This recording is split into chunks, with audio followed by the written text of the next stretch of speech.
Beautiful sunny day at the University of British Columbia and David Sidhu Field here on the campus, and welcome to United Soccer League's action from the campus at UBC as the Vancouver Whitecaps FC2 get set to host Orange County Blues in a clash between teams at the opposite end of the table. As we welcome you watching here on YouTube, Peter Shad and Mark Rogers, and it is a team that's won 7 of 8 in the United Soccer Leagues in Orange County, so they are clearly looking for the bye at the end of the season.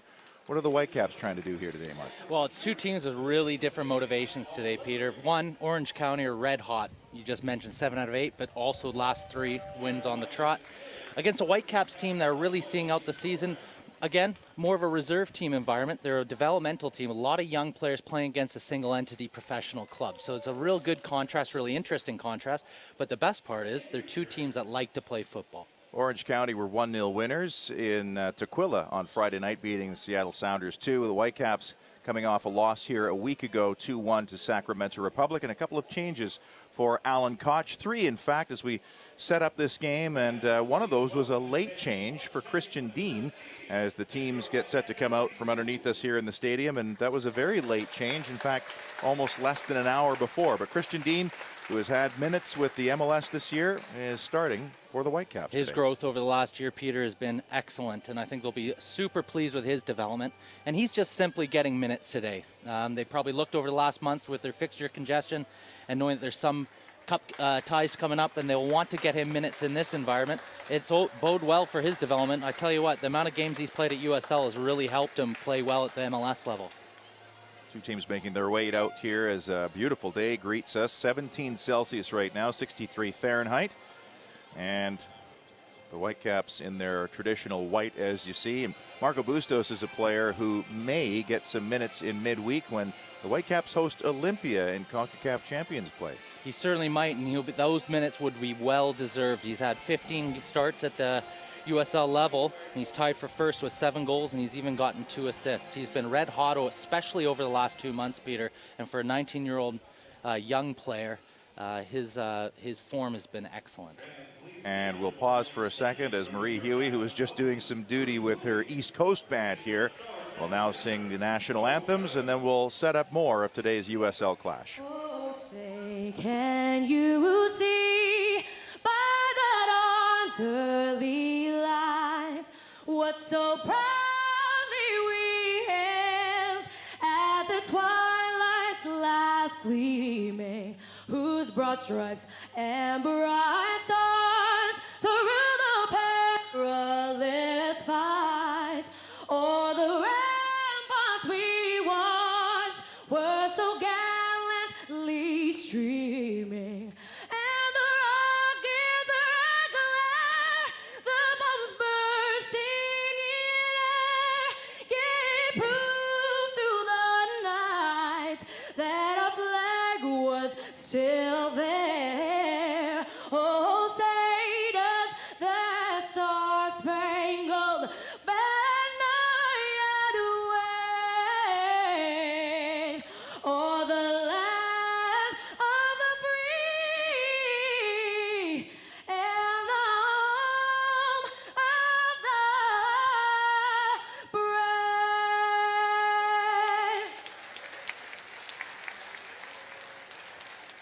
Oh, Canada, our home and native land, true patriot love in all thy sons command.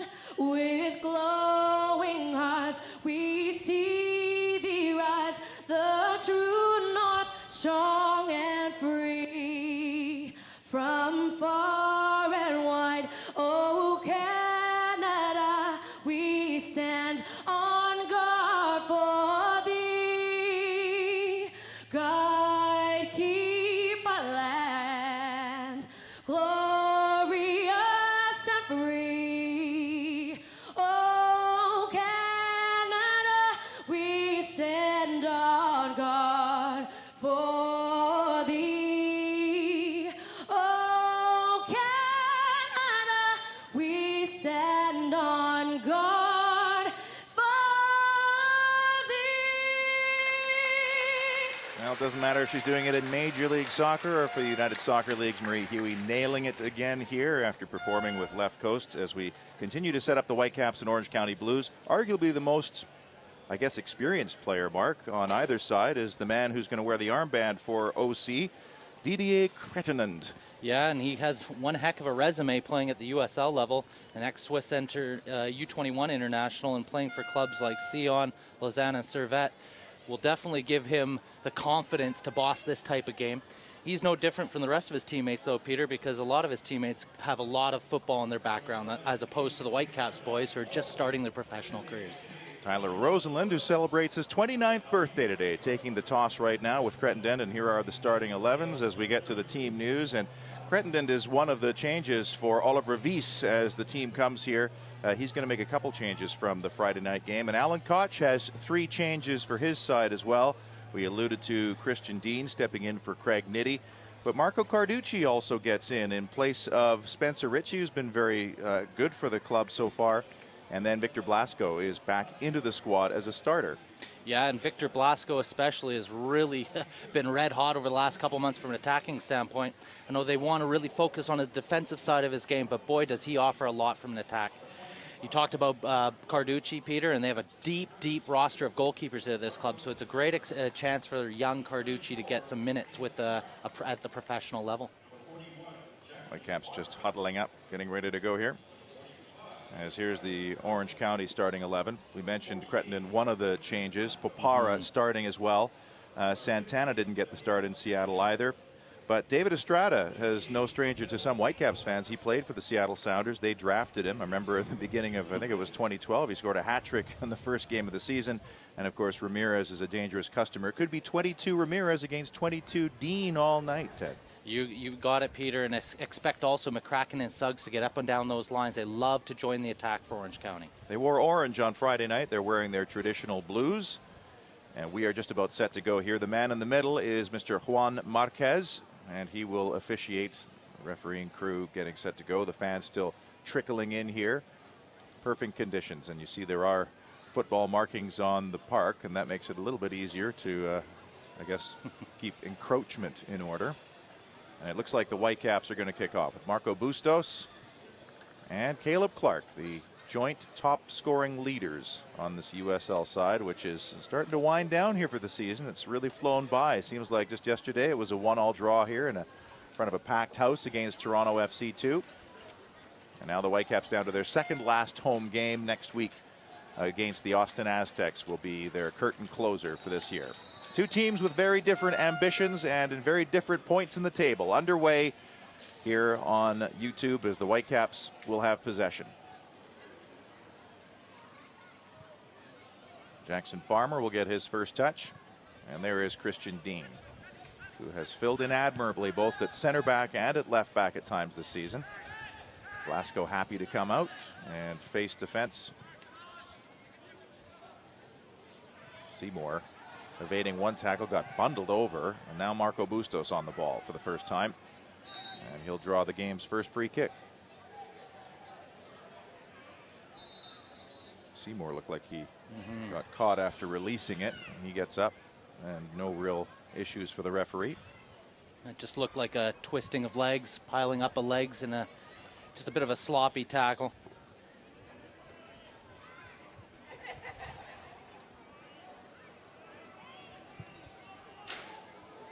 It just happened after the ball was released, and away go the Whitecaps once more. Andre Lewis has drifted wide. He's from Spanish Town, along with a player he'll probably battle here today, Brenton Griffiths, two Jamaicans. McCracken. Santana. And there's David Estrada wearing number 24. Santana down for Blanco. And he'll pick out Estrada. Clever little back heel for Santana. There's a lot of movement on this team. The one thing we noticed watching on Friday night is the interchanging and exchanging of positions, especially in the front six. Yeah, they just interchange all the time. Both fullbacks are going to try and get as high up the pitch as they can, almost becoming like a 2-4-4 in attack. But what I like right off the bat, Peter, is the fact that the Whitecaps' intent is to pressure high up the pitch. And we've seen all too often at Thunderbird Stadium when they've done that, it's really forced them to play with a little bit more urgency and win the ball higher up the pitch. Just makes it a lot easier to try and get goal-scoring chances. Very much mirroring the MLS philosophy as Blasco played a ill-advised square ball there, and here's a break for the visitors. A nice little through ball, and Santana just gets on the end of it, but only to push it over the byline. The other player that we haven't really mentioned here for Orange County who did not play the other night is goalkeeper Josh Cohen, the 23-year-old from Sunnyvale, California. And it's usually the Cuban who plays in goal, but as you see the chance there from Santana going begging. Pepe Miranda on the bench today. Even noticed there with that square ball, Blasco was quite quick to put his hand up and admit his failing there. But what I liked about it, he didn't put his head down and pout about it. He got back and defended right away. And one of the criticisms around his performances so far has been the defensive side of the game. Certainly not the attack. When he gets the ball in the other third, he's a lethal weapon for the Caps. Estrada lively there and put the pressure on Dean, who then swerves the ball straight into touch for a bit of an unforced error. Yeah, a little bit sloppy in the early going, Peter. Just want to get it down. A little bit more confidence in possession for sure from the Caps. Suggs is looking for a target, the New Mexican. But straight to the head of Seymour. Then Andre Lewis with a little nudge forward. And here is Brenton Griffiths. Looking to switch play.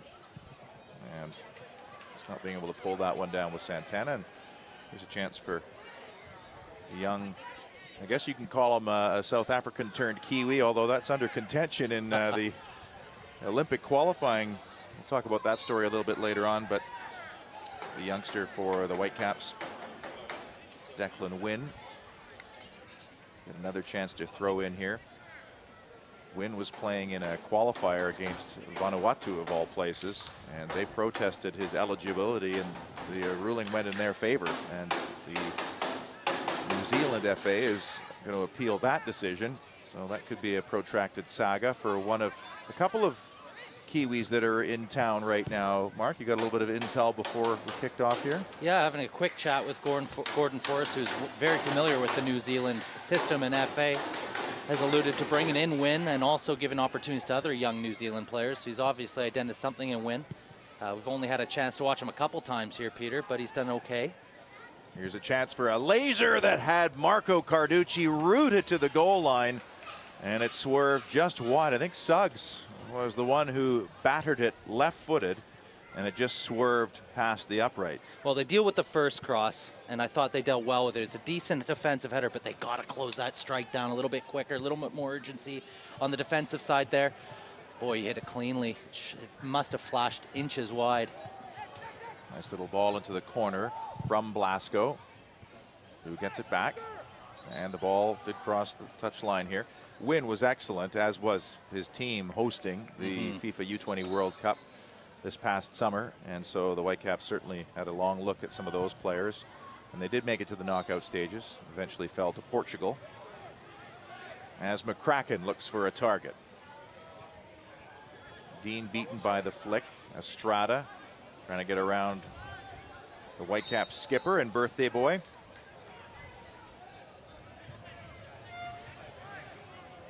Rosalind will have to defend a free kick now.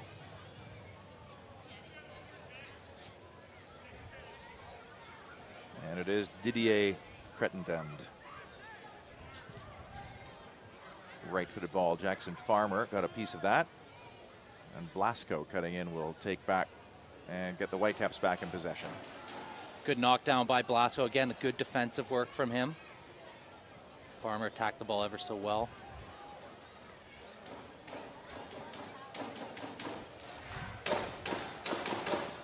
Blanco. And one of the first touches for Alberto Navarro, who did play for our good friend Colin Miller in FC Edmonton of the NASL from Delano, California. Also some time with the Atlanta Silverbacks. Yeah, and I know Colin, he really did like the lad. He just, he made mention of the fact that when given the opportunity, although he was quite steady, just didn't grasp it with two hands. Probably why he's now playing at Orange County, but he was spoke very highly of him. Carducci and Christian Dean. Griffiths is going to win that foot race, although Caleb Clark putting him under pressure and forcing the Whitecaps with a deep throw-in. Yeah, I think just movement off the ball in midfield to present those easy and short options for the defenders when they're on the ball will help the Caps get going forward a little bit more cleanly. Right now, it's just a little bit cautious, and you can tell that confidence in possession's a little bit off it. Players like Blasco now on the ball that he doesn't suffer confidence. He's very confident lad, and the more they can get him and Bustos on the ball, I think the more benefit they'll have. Rosalind will again preside over this free kick now and leave it for Marco Bustos. Blasco is to his left, and both Jackson Farmer and Christian Dean are now in the edge of the penalty area amongst a big knot of players. Let's see if Marco Bustos can weave some magic here left-footed. Decent looking ball and a little touch on there onto the roof of the net.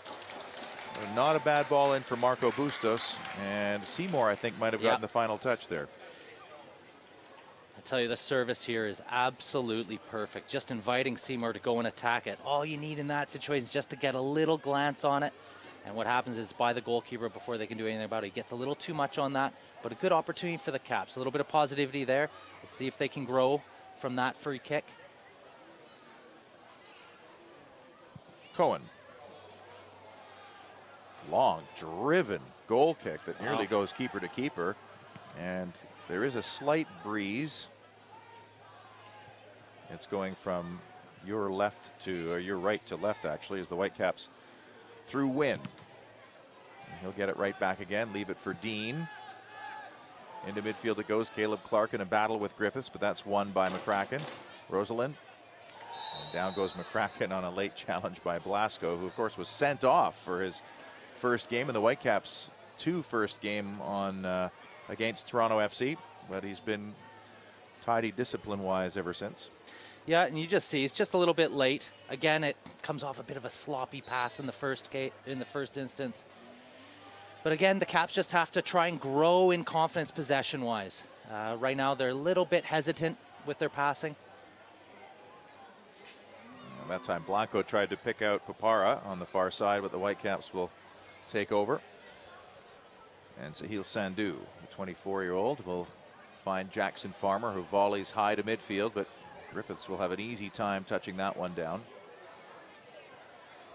And then a steal, and here comes Marco Bustos. Blasco's to his left, and this is a break for the Whitecaps. Caleb Clark lurking near the penalty spot. Nice ball to Bustos, and it falls through for Lewis. Can he keep possession? He can. Andre Lewis trying to shake free for a shot, and that's charged down by McCracken, who did well to stay with the Jamaican, and that releases Suggs, who plays it into midfield. But Farmer gets there and makes an important challenge. Good follow-up, though, by Crittenden. And he'll send his teammates forward as we have a little bit of end-to-end here for the first time with Santana. Yeah, a little bit of life just injected into the game there. Nice counterattack by the Caps. All starts with some great defending by Wynn, and then another strong tackle by Farmer. Navarro. Suggs. Overlapping and winning a corner on that far side was Estrada, or is it? No, it's a goal kick, straight off and out. Yeah, I think he completely just mishit that one, Peter. Straight off for a goal kick. And I think the Caps can build upon that. Nice, incisive counterattack. I think what they'll want to do now is just be a little bit more brave in their possession, a little bit quicker. One less touch possibly in for each of their teammates. But you do see when you get Marco Bustos and Victor Blasco together that there is that electricity between the two of them and the possibilities. Yeah, it's hard to defend against quality, and when those two lads get turned in space and get facing defenders, it really pays off for the Caps in the final third, and they'll want to get them into those spaces and on the ball, more like what we're seeing right here. Lewis lost out on that occasion. Suggs going back to Navarro, left-footed ball into midfield. Estrada neatly steers it into the path of Crittenden. And he will ask an awful lot of Santana there. Too much, in fact. And Marco Carducci will be able to come out and play this ball with feet. And he's going to have to play it with feet. He was outside his penalty area. Good confidence from the young goalkeeper, though. Such a huge emphasis from Marius Roved and Regan Hall, of course. And well, the modern game now, isn't it? Playing with feet from goalkeepers. 80% of their football is with their feet now, right? So if they're not footballer first, they're going to have struggle in the modern game for sure. Let's see how Mr. Cohen's feet are on that occasion. Not the greatest as he hit the pop fly. Blasco decided to keep it in. It was already out. They'll get the throw in. Blasco wanted to play on. Well, distance doesn't seem to be an issue, but yeah, I think he had to switch clubs there. Maybe pull out a putter instead of the driver. Oh, he showed the 3-iron a few minutes ago. He went end to end almost. So that was perhaps an anomaly as this is Marco Bustos. Cheeky little back heel from Blasco, but that's taken away by Blanco. Blanco and Blasco together. Ramirez, whose name we haven't said an awful lot so far. Nope. And you have to worry about that sometimes. Player ghosting around. Again, the pressing right up the field, and Caleb Clark does well to nick it off the Jamaican center back for Orange County. But I tell you what, I love the intent by the Caps to go and win it back in Orange County's half. Really sets the speed and tone of the rest of their game. Oliver Weiss is standing in the gray shirt with the white slacks in front of the bench. That ball's played neatly through to Ramirez. We just said he hasn't done much, and he just puts it 2 yards wide of the far post. Slightly a little off on his bearings there, but in the 14th minute, he came very close. Wow, I mean, this is all about the way to pass. Such a hard ball to defend. He gets off the shoulder of Dean and in between Farmer and Dean, and now it's just about execution. I thought Carducci did well to narrow it down and put him under a bit of pressure, but I tell you what, that's a bit of a let-off for the Caps. Well, and in Seattle on Friday, Chris Cortez scored on virtually the exact same play, but he did lift it over the goalkeeper. And straight volley as well. Straight on the first, that's right, he didn't let it bounce. Level of difficulty very high on that execution. What a great goal it was on Friday. Lewis back to Sandhu. And Sahil Sandhu, the 24-year-old, infield for Seymour, drafted by FC Dallas, but never signed in this year's Super Draft. That ball was given away. And Orange County try to take over here with Blanco. Suggs. Again, really interesting difference in styles, Peter. I love the pressure, but boy, with against such an experienced side, want to be careful they don't bypass that pressure with 1 or 2 passes and get odds-on attack in the on the counter. And there's another ball over the top from Crittenden, but Carducci was wise to it, as was Wynn, and the Whitecaps will take possession back. We've played a quarter of an hour here, 0-0 at David Sadu Field. USL action. It's down to the end of the season. Orange County Blues looking for a first-round playoff bye, which would avoid trouble. And there's a terrible giveaway by Wynn, and this could be Ramirez in for the first goal. Carducci comes to the rescue. Terrible ball infield from the young Kiwi. The Whitecaps get away with it for now. The danger's not over yet as Santana left it, but Declan Wynn will now be able to clear into midfield for Marco Bustos. My goodness, what a chance for Ramirez, and you'd think the leading scorer might have done better than that, but Carducci stood his ground. And now the transition. The birthday boy tries to float it into the path of Andre Lewis. He has to wait and adjust, and then infield it goes. Blasco's cut all the way to the middle of the park now. Lewis trying to get it back, but it's the more experienced Orange County who come away with it. And what a moment there for Declan Wynn. He must have absolutely had his heart sink when that ball was picked off. Heart and throat time, but boy, that's why there's a goalkeeper in the net. He makes himself big. He's nice and confident. Carducci's had a great start to this game, Peter, and I think what he'll do is just say, hey, put his hand up. That's an obvious mistake, but boy, his goalkeeper bailed him out there, didn't he? Well, sometimes for a goalkeeper it's nice to get one of those early in the game, but I would like to see it again as here comes Santana way too easily past two, and there was Ramirez again claiming the corner and winning it in the 17th minute. So Carducci forced into a save. As we have a look at how, this was the chance just now. Well, there's two mistakes on this play. One, Blasco it's far too easy. He gets beat one-on-one defensively. But Wynn's cover, he is far too tight to his man. He has to provide Blasco a little second defender cover so that if he does get skinned, he can put him under pressure right away. Another let off. Didier Cretinend with the right-footed delivery here. Up went Ramirez and picked up by Carducci. Not too bothered on that occasion. The Calgary-born Whitecap. He was in this building. I remember having the press conference to introduce the newly signed Whitecaps at the beginning of last season. As away goes Sandu. He's had a stiff competition from Spencer Ritchie, though. A lot of people around the club highly rating the Husky. Yeah, he's done very well at this level as well, and I think the Caps have done a great job of rotating their goalkeepers, including Paulo Torinagi from the MLS side, into this environment. Bustos will earn the Whitecaps a nice-looking free kick. Could be a yellow card. Here it is, the game's first booking to Brenton Griffiths, the 24-year-old. Just caught. Actually, I was surprised that Bustos was even going to get there, but you look at the distance he had to make up here, and he just squeaked in ahead, but not sure what Griffiths is putting his hands up there about. Little bit ponderous and slow to release into that channel to go win that ball.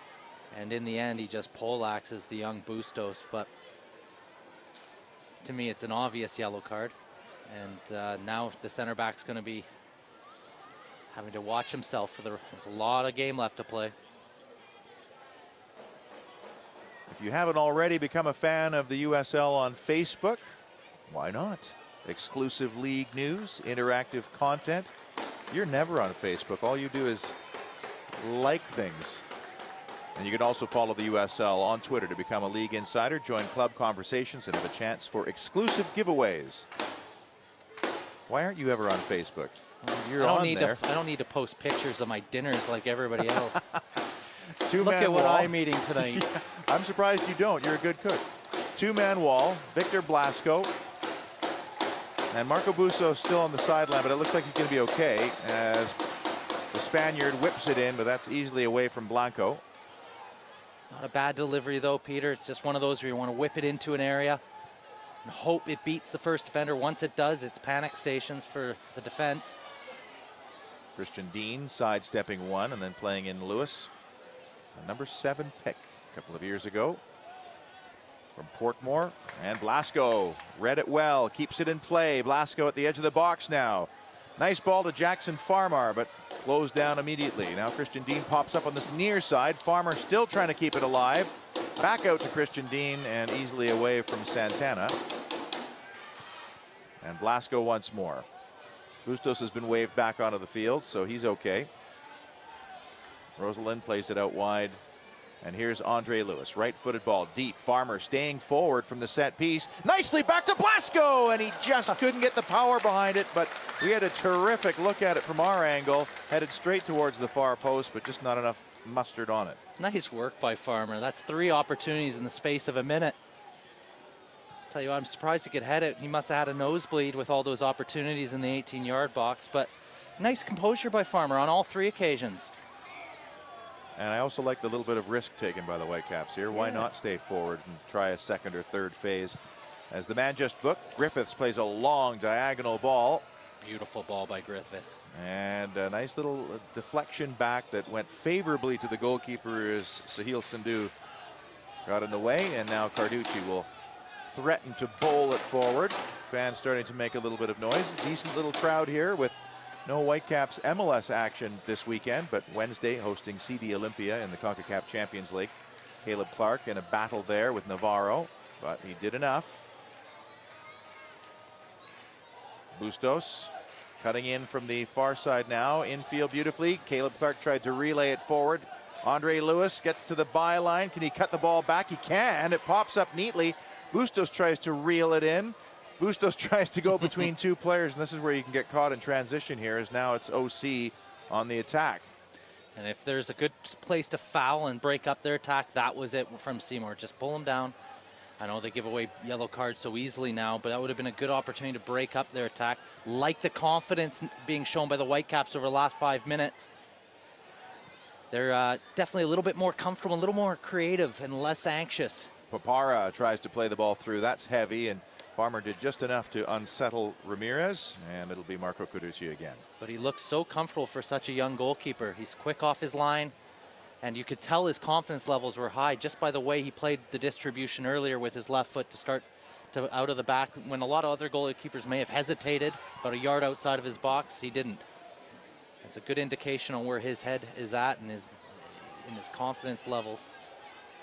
He's a good lad, and the technical staff really like his balance, which is a word you don't often hear with goalkeeping, but his ability to go to the floor and his ability in the air, despite the fact that he's not the tallest goalkeeper, and his reactions are excellent. Bright future for Marco Carducci, even though he's in quite a battle in this Whitecaps goalkeeping depth chart. As the ball is switched across the park, can Estrada keep it in? He cannot. They've tried that ball a couple of times, but Declan Wynn will have the throw-in. One thing I've just noticed is they better be aware when the ball's on the other side of the pitch, they send the furthest fullback to join in. Both center backs have a nice crossfield diagonal ball we've seen from Griffiths twice now in the last couple of minutes. Just have to be careful it doesn't get switched out quickly, creating a 2v1 situation against the Whitecap fullbacks. Caleb Clark gets on his bike. Nice little burst of pace to get ahead of Griffiths. Turns Griffiths, and I don't think he managed to win the corner. He did not. And of course, Brenton Griffiths has to be careful from this point in as we've reached the midway mark of the first half. Still scoreless at Thunderbird Stadium. In that case, he's done all the hard work. He's held the ball up. Nobody will ever begrudge a striker for trying to beat a center back. But in that case, let bodies join in and try and get some better opportunities to score from there. You saw him do it earlier with his back to goal. Suggs for Blanco, and then back to Navarro. And the lad they call Beto plays it over the top. Suggs kept it in, or did he? No, he didn't. And so the Whitecaps will win the throw-in. Sandu will just have to watch, though. They played a few long balls right over the top of him over the last 10 minutes or so. Farmer got caught there, and then a long effort just skids wide of Marco Carducci's far post. And again, that might have taken a deflection because the assistant referee has pointed to the quadrant on the near side, and so here's another set piece opportunity for the visitors. Yes, the deflection just puts enough on it to take it past the post. But again, it seems to be the Caps are a little bit the creators of their own demise at times in their own third.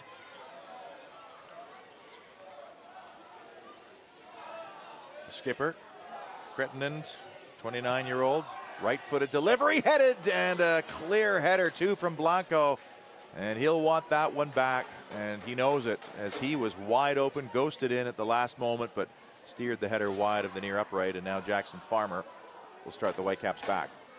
Clever run by Blanco. Identifies they're all ball watching, arrives late in the box. Free header, should have definitely got it on target. Couldn't quite reach Clark over his head. And Blanco, who just had that chance.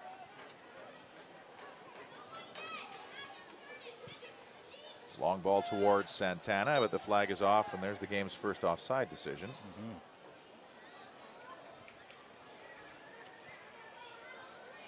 Seymour will take this. Farmer wanted it early, and the assistant referee wanted it in a different location. As Seymour takes over. Jackson Farmer forced to hit and hope that one, but Griffiths underneath it with his arm all over Marco Bustos. He's on a yellow card already, the Jamaican. And here's the Whitecaps Jamaican.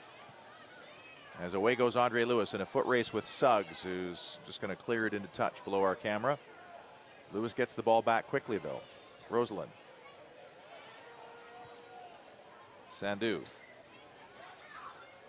Cretton and then back to Blanco. Caught there by Clark. And the referee will award the OC Blues with a free kick, and then a little bit of a discussion afterwards.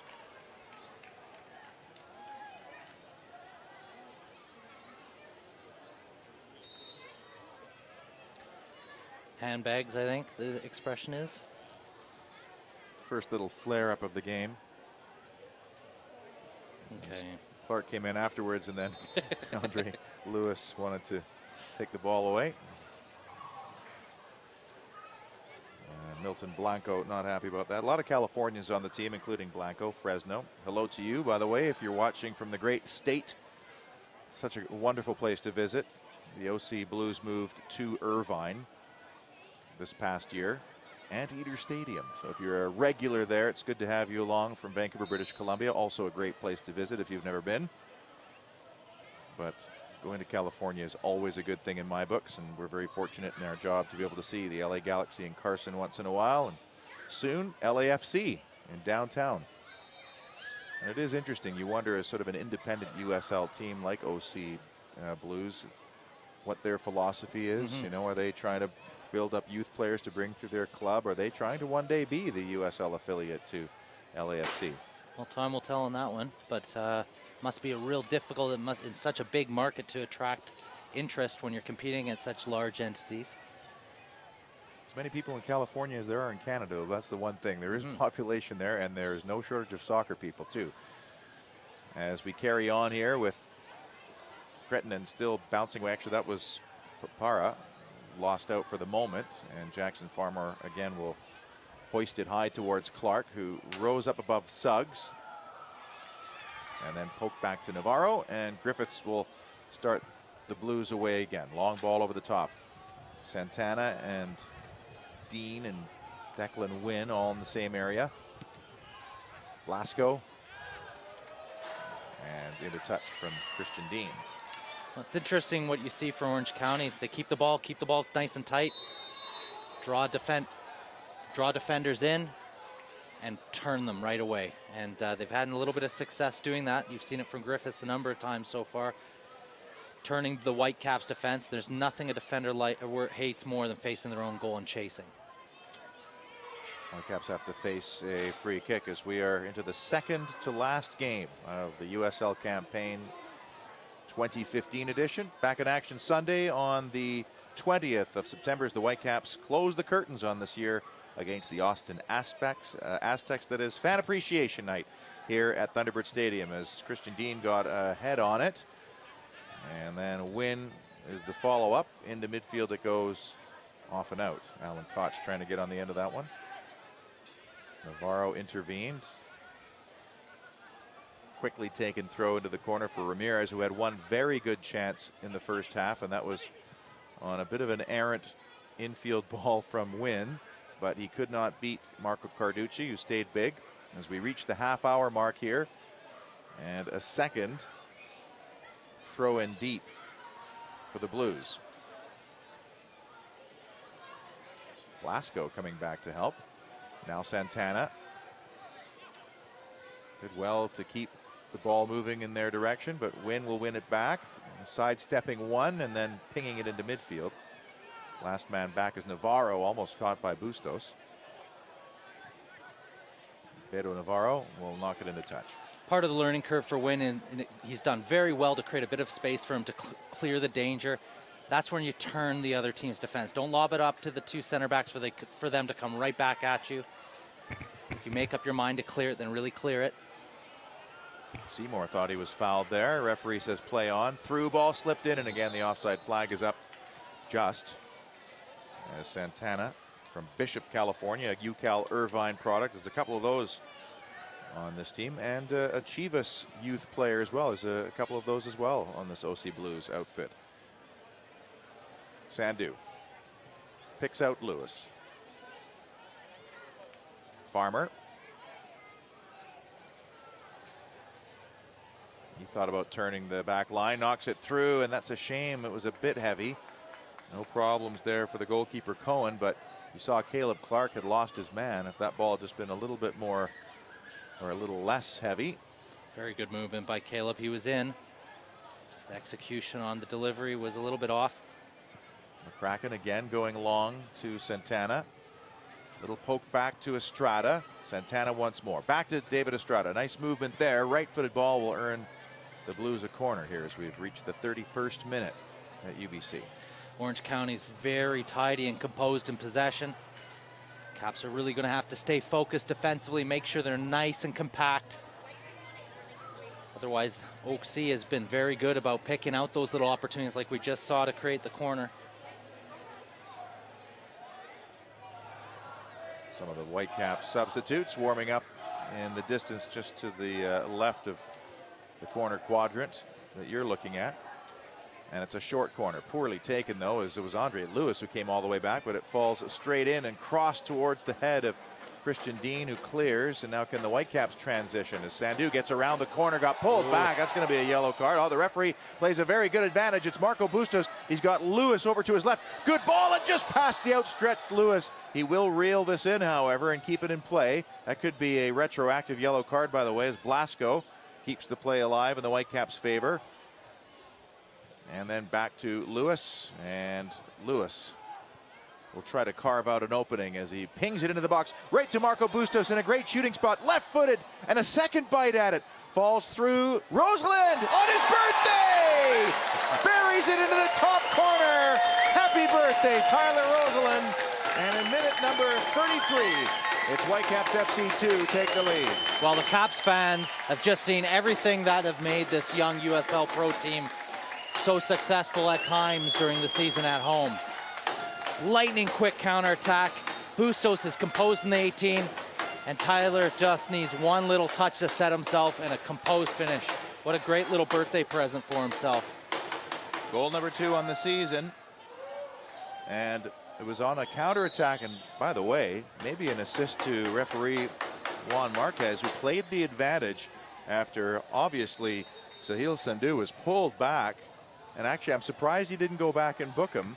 But what a great advantage that led to that for the Whitecaps. And after Marco Bustos was denied once, Rosalind came in and buried the pieces in the top corner. Now here's Bustos again. Couldn't get around Griffiths on that occasion.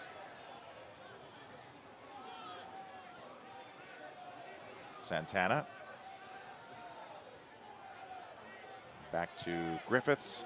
And then Blanco almost dispossessed, but here comes Blasco. Oh, Blanco went to ground to win it back. That was a critical challenge with 4 Whitecaps moving forward. Seymour stepping up. Milton Blanco. And he'll float it back to defender Alberto Navarro, or Beto as they call him, from Delano, California. Suggs. Blanco. Zips it quickly into the path of Santana. Nice little give and go. Appeals for handball, loose appeals, and then I think Christian Dean plays it unorthodox back pass off of the Orange County player right to Marco Carducci. A little too casual in that situation, for sure. Sometimes composure can go into folly very quickly as a center back. Clark got a nice little flick, and here comes Bustos, but that was cleared by Navarro, and it's Blanco again. Good cover from Navarro there. Unlucky, nice little flick from Clark. And then Andre Lewis just pulled back on Papara. The game needed that goal. It's a cliche, but it'll open things up perhaps. The OC have more at stake here, trying to get that first round playoff bye. Whitecaps FC2 players looking for jobs. Yeah, there's always something to play for as a professional. The end of the season now for a young Whitecaps side. Players are playing for contracts. Cretnan trying the clever ball into the corner. Well, you know Carl Robinson is not going to stand firm in the offseason. He's got designs on improving the quality of the squad, despite the fact that they are first overall right now. And that will put upward pressure and downward pressure on the players who we see here today. Part of that is giving young Canadian players opportunities. We see a couple of young ones on the bench right now. I'm sure they're chomping at the bit to get an opportunity sometime later in this game. Yeah, good to see Caden Chung. Thomas Gardner on the bench as well. Nice that Brett Levi is back too after that injury back in July.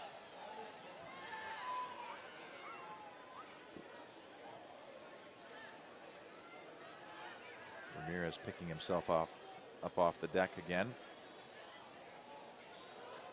Again, Bustos just a little bit late, definite foul.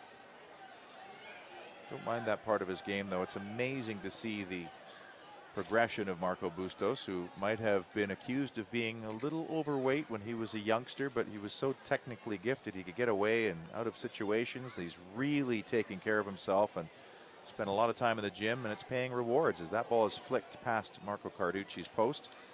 And now Marco Bustos is on the cusp of some Champions League play. Yeah. If you haven't visited the new USLsoccer.com yet, get the latest news and live stats. Go there now. Check out the new social media hub. And Nike is a proud partner of the United Soccer Leagues on Twitter.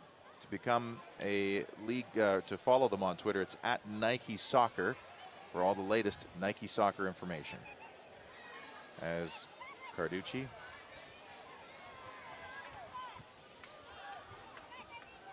will send his teammates forward now. Right-footed clearance. Clark comes back to it. And Blasco saw an opportunity there to nip in, and then Marco Bustos does, and now it's the Whitecaps in transition once more. Bustos, Blasco made a good run, and it'll be actually a free kick called against the Winnipeg-born. Two Marco players Bustos. that you wouldn't necessarily think of from the defensive side of their game work fantastically together there.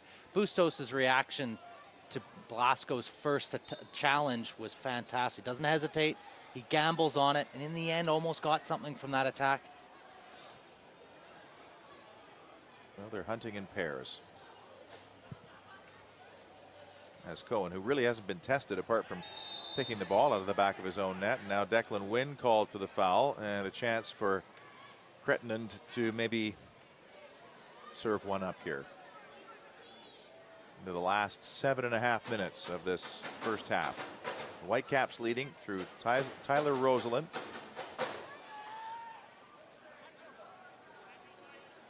And now the former Swift Youth International.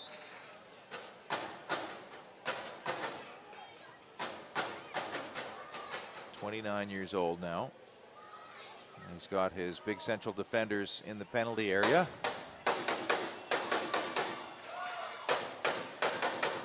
Just Victor Blasco in the way. Deep looking cross, and it was Sandu who got the final touch, and that'll give Orange County a corner. Well defended by Sandu there. He doesn't stop backing in to the attacking player, and in the end does the wise thing. Caution first. Now they'll have to defend another corner. They've defended them fairly well. They just have to see if they can remember Blanco's late arrival. The last two corners ago. It's Ramirez who makes the near post run. Deep looking ball, looking for Santana. Sandu came all the way across the park. Santana, Estrada tried the nutmeg on Clark. Whitecaps pinch it, and now the break is on. Blasco finds Caleb Clark, and it was a sloppy ball back. Orange County had cleared their lines. Through ball, that's picked out by Dean, but a heavy touch. And Santana is bundled over, and this is a good free kick opportunity. It's 10 yards outside the Whitecaps penalty area. Yeah, this just comes from just a little bit too heavy a touch by Christian. Puts himself in a situation, compounds the mistake by lunging in. Just want to keep his feet moving, the big center back. Well, he is certainly an example of the benefit of USL minutes, and he said it himself. So many of the Whitecaps MLS players, or MLS fringe players even, have to learn to not look at the USL opportunity as some kind of a demotion, but as an opportunity, and that takes some time. But many of these players have made that adjustment, including Christian Dean, who has played both at center back, most notably the game in Portland where he had to play alongside Tim Parker, and he was excellent in that game. And now he's defending a set piece, three-man Whitecap wall. Marco Carducci has the far post. And Popara made the run along the near side. And now it's just a flat-out shot into the mitts of Carducci.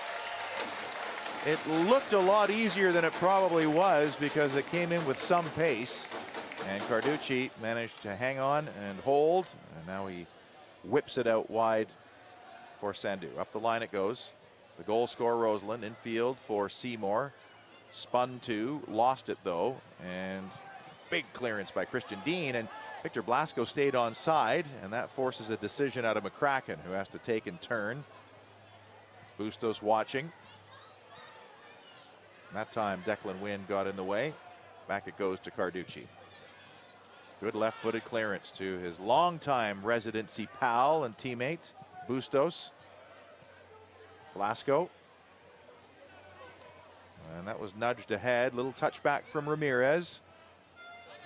Can Orange County get on the board before the halftime break? They'd love to, as the ball is played neatly to Popara, but hammered clear. Now it's another foot race, but that's alert goalkeeping by Cohen, who was way outside his penalty area for just that occasion.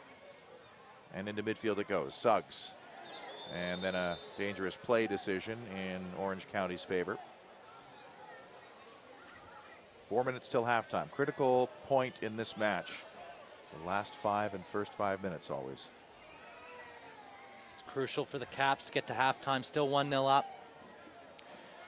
Possibly a little bit more composure in their possession, but if not, cautious approach to end the half is probably favorable. Great run by Suggs, and it was Jackson Farmer who stayed right with the advanced fullback.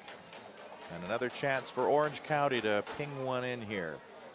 Suggs doesn't hesitate ever to get forward and join the attack. Another great run. He gets right in behind a Sandu. Fantastic little reverse pass. In the end, Farmer does just enough to get it out for the corner. Some good defending by the Canadian center back. Pavle Popara into the box. A fist from goalkeeper Carducci was just enough. And now it's Estrada who was woefully off target on that occasion. Everything Carducci's done, he's done with confidence tonight. You can point to a couple of his distributions, but also on this catch on the last strike. How many goalkeepers do you see just tip that over, punch it away? No, he doesn't. He catches it, takes all the sting out of the attack. And in that case, he's made up his mind early to go punch it, and he does it decisively. Short ball to Dean on that occasion. And then another left-footed ball that he kind of got under a little bit, but does get the benefit of the throw, and as Santana nodded it straight out. Wynn. Clark tried to guide it into Blasco's path. Seymour steps up, finds Bustos. Andre Lewis got on his bike early, and he's going to get the ball played over the top. Now it's a foot race with Suggs. Great ball from Bustos, and nicely picked up by Lewis. Tried to play it in the path of Roseland, but it was just a little too heavy. And it's Josh Cohen in possession. Straight up the middle of the park for Milton Blanco. Christopher Santana. Cretnand. Navarro picks out Suggs. Left-footed ball. Carducci came. Here's Santana, and he got underneath it. And that is almost out of the stadium with just a minute to go until halftime. But Santana has been lingering a little bit here in the late stages of the first half. And again, you see how far in such an advanced position Suggs gets. Delivers a very good cross. In the end, a bit of a let-off for the Caps. We would have definitely wanted to control that on target. And he lashes at it.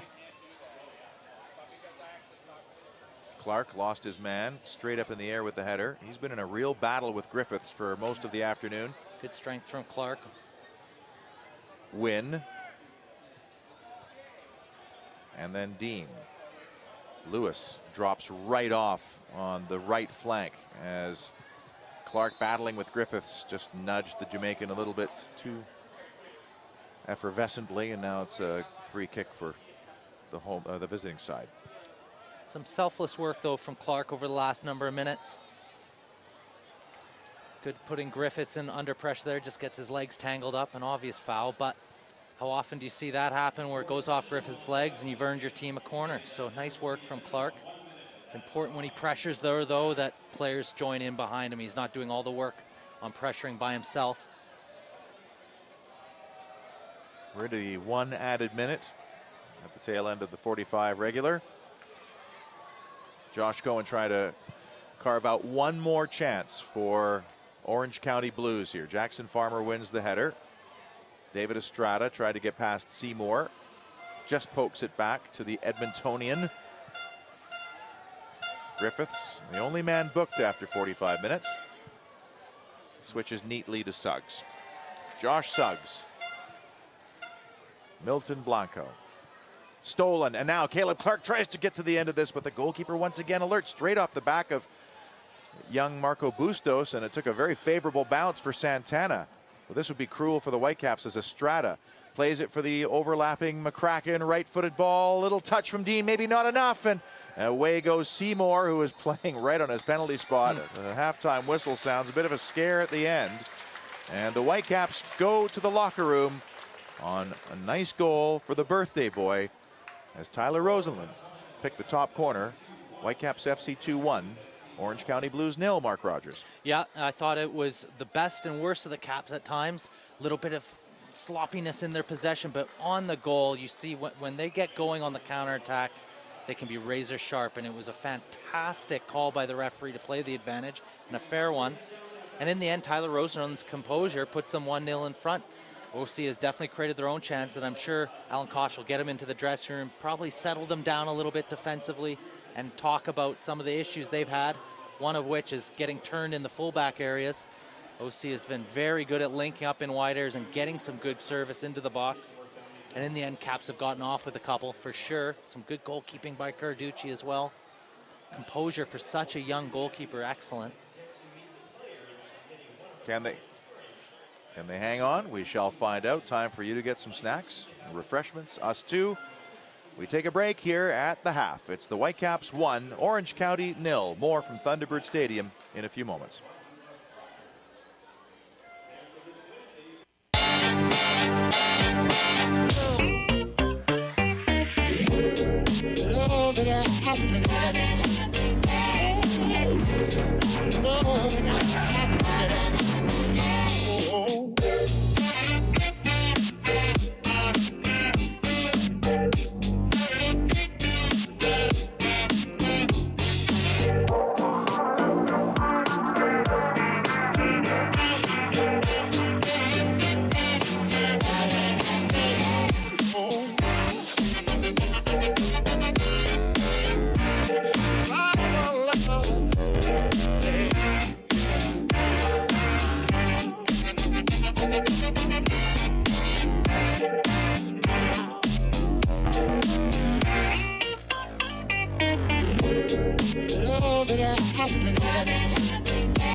What you have to say about the game, Sam? Come on! Woo!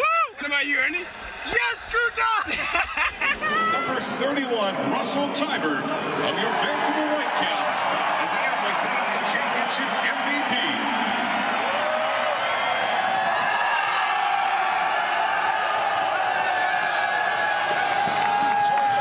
Congratulated Vancouver Whitecaps FC to capture their first Adelaide Canadian Championship title. Let's go to the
Ready?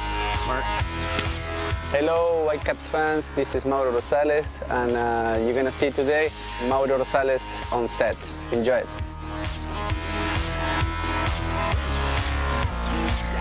I like it to share what I accomplished in my career, how hard you have to work to have your dreams come true, and hope you like it. You're gonna see it soon.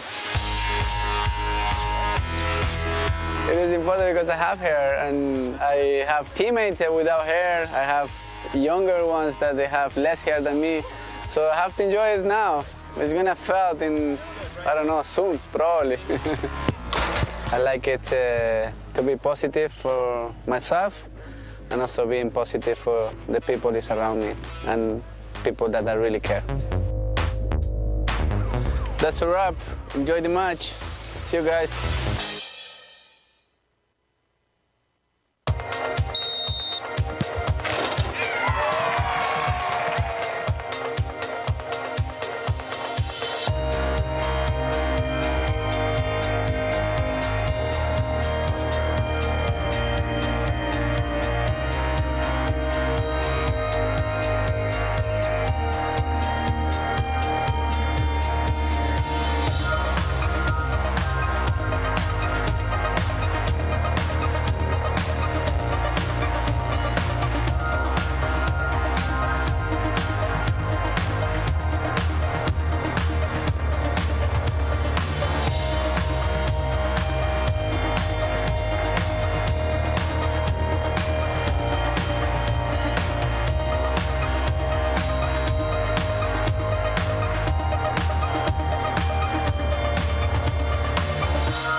Hey, it's Jackson Farmer here with the USL team. Today we're going to do dizzy PKs.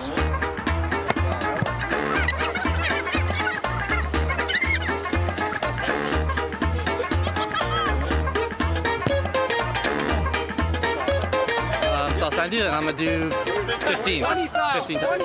20!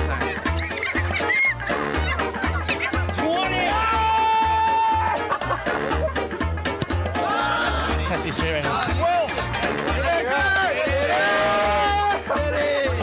Okay, coming up.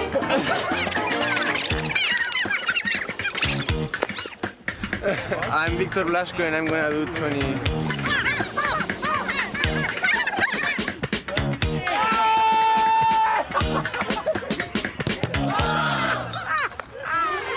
Jovan Blagovic, and I'm gonna do 15.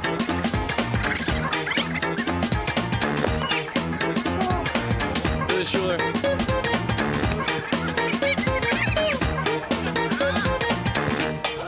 I'm Tyler Roseland, I'm gonna do 15. Mackenzie Pritto.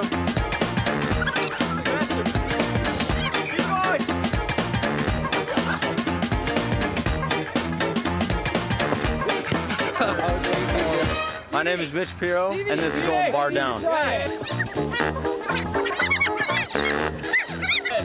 Oh, God!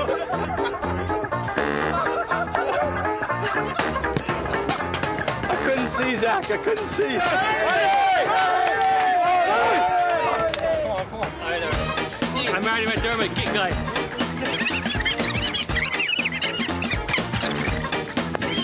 That's how you do it. I had a great time, Zach. It was a lot of fun, and I overall thought I was the most enjoyable out of everyone.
Welcome back to UBC. You just saw the highlights, and what a terrific goal by Tyler Rosalind. As Peter Shad and Mark Rogers welcome you back to Thunderbird Stadium. After a so-so half for the Whitecaps, they did get the goal. That's all that matters, but perhaps a little bit lucky, Mark Rogers? Yeah, Orange County created a lot of chances, and some of the goalkeeping by Carducci was fantastic. But here we go on the counterattack, and I tell you what, I don't give refs credit that often, but what a fantastic advantage he played there on Sandu. Should have been a yellow card, though, still, I think. But I know, you're so negative about refs, though, Shad. But look at this, that set by Rosalind to create himself that goal. Fantastic composure, and you know, he's celebrating his 29th birthday today, and he'll be really pleased when he looks back on that goal. Yeah, no, it was a good advantage, and we don't say that enough. And it led to the opportunity, and the Whitecaps buried it, and we're just about set to go here for the second half. And just going to have a quick glance over. The fourth official is dialing up something on his board, so I imagine there might be some substitutions coming here, and probably more likely for Orange County. In fact, I see two players right now taking their pennies off, so we'll see if Oliver Weiss makes any changes.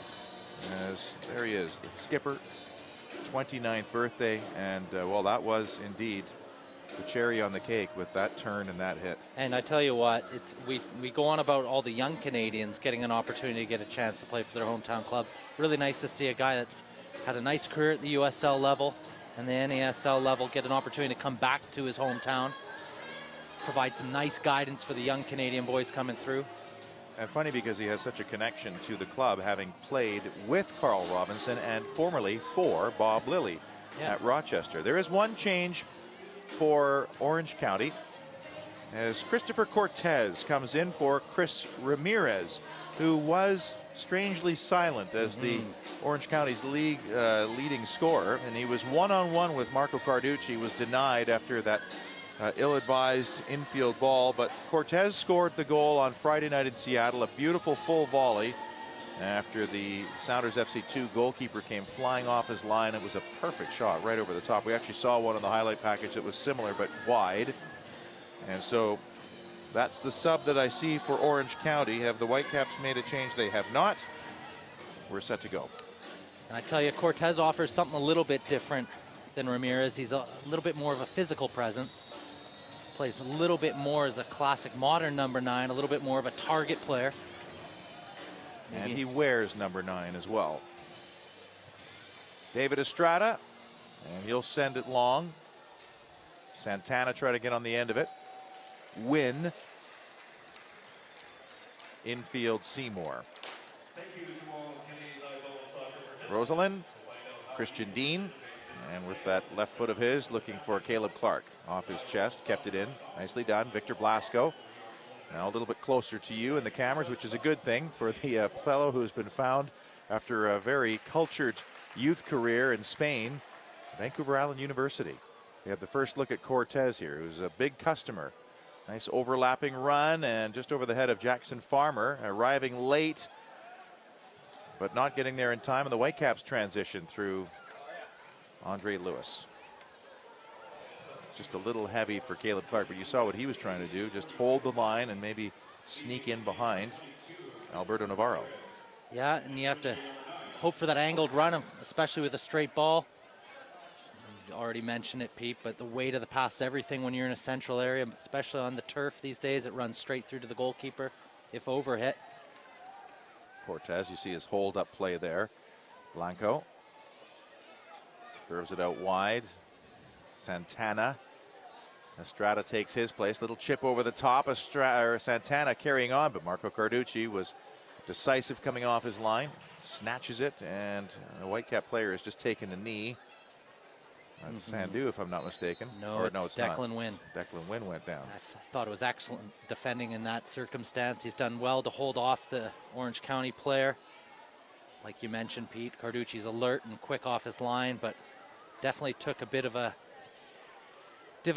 collision with Carducci. Gets sandwiched in there.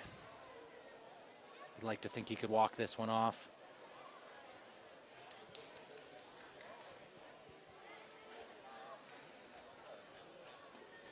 And Wynn looks like he's okay.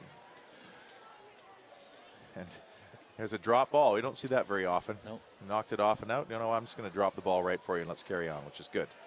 As Farmer send a right-footed ball forward.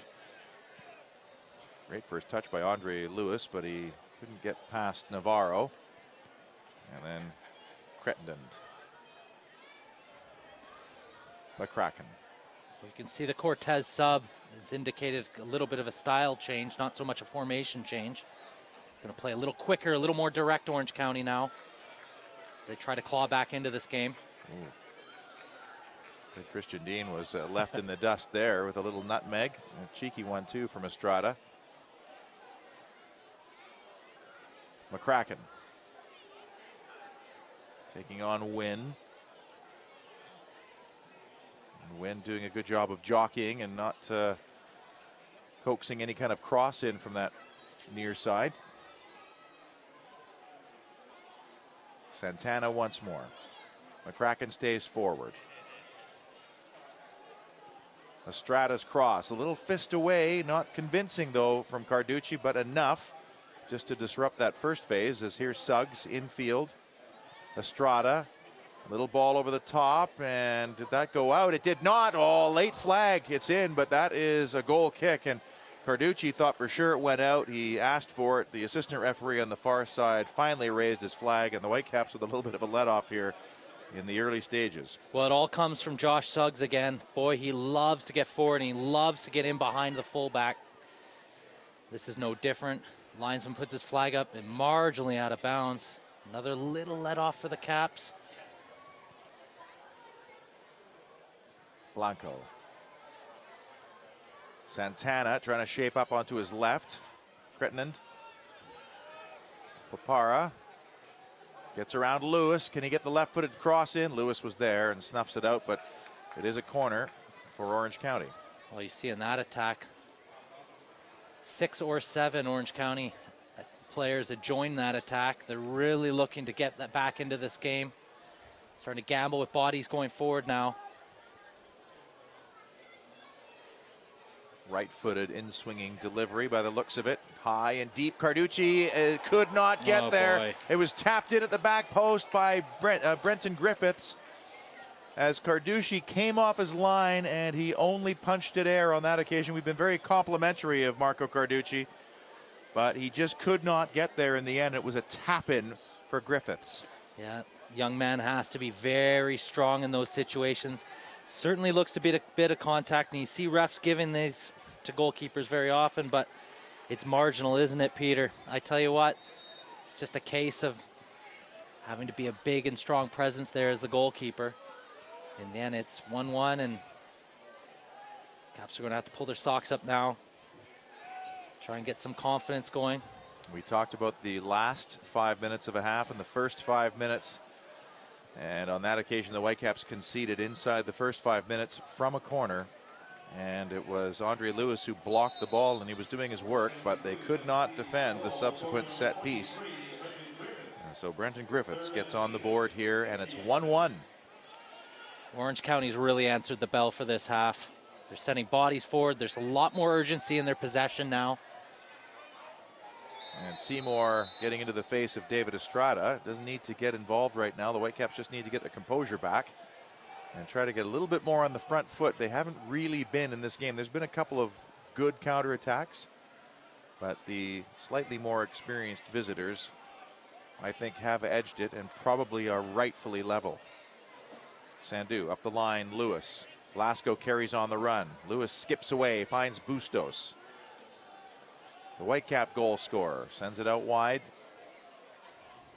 Blasco with those happy feet of his back to Christian Dean. He'll try an angled switch nicely to the chest of Victor Blasco. Whips it in behind one. Clark fell down and just couldn't get there. And now it's Papara who will start back the other way. And it's a direct ball forward to Cortez and a neat little glancing header back from Christian Dean. Oh, nice little passage of play by the Whitecaps. All starts with a great crossfield ball by Christian Dean. Moment of positivity and attack for the Caps. See if they can build upon that. They'll need this man to get involved. It's Bustos who switches play. Lewis, who pops up on the other side of the park now, feeds into Rosalind. Great little first touch, and the flag went up, and it was a close decision, and Blasco carried his run on. Goalkeeper Cohen was brave. He didn't know the flag was up, but that was clever all the way around. Rosalind, once again. It's the first opportunity where we've seen Declan win. I tell you what. I don't think that was offside. Neither do I, but it's the first time he's had an opportunity to get forward, and well spotted by Rosalind, and the weight of the pass is almost perfect. I think the linesman may have just gotten that one wrong. But again, more positive possession from the Caps. A little bit more confidence in their forward passing. It's nice to see a little bit of attacking contributions, though, from the captain who scored, and really it looked like he was going to set up an opportunity at least as that ball was floated off and out by Jackson Farmer.